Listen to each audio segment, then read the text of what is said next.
हमार घरे एक से एक नमूना हथिन। आज एक जन के बोल रही है तो अंदर से न खाई खाना खैले आ पूछिए तो का कहा है सुनला तो नहीं। ए जानू आज खाना का नहीं खाया पीछे रह। मैं आज भूख हड़ताल कर रहा हूँ।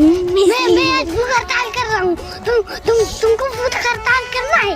काहे ला रे? क्योंकि तुम बड्डी बोलता है। हम बोलते हैं इसीलिए भूख हड़ताल कर रहा है। हाँ। अगर कितना दिन भूख हड़ताल करेगा? रोज डेली करेंगे, कहियो नहीं खाए पिएंगे। कहियो नहीं खाएगा? नहीं। तो का खा के रहेगा? जिंदा कैसे रहेगा? का खा के रहेंगे? हाँ जिंदा कैसे रहेगा?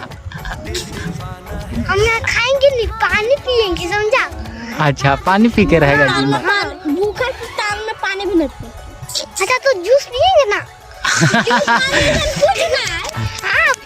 हम खाना खाने के बाद चलेंगे, जूस पी के ना।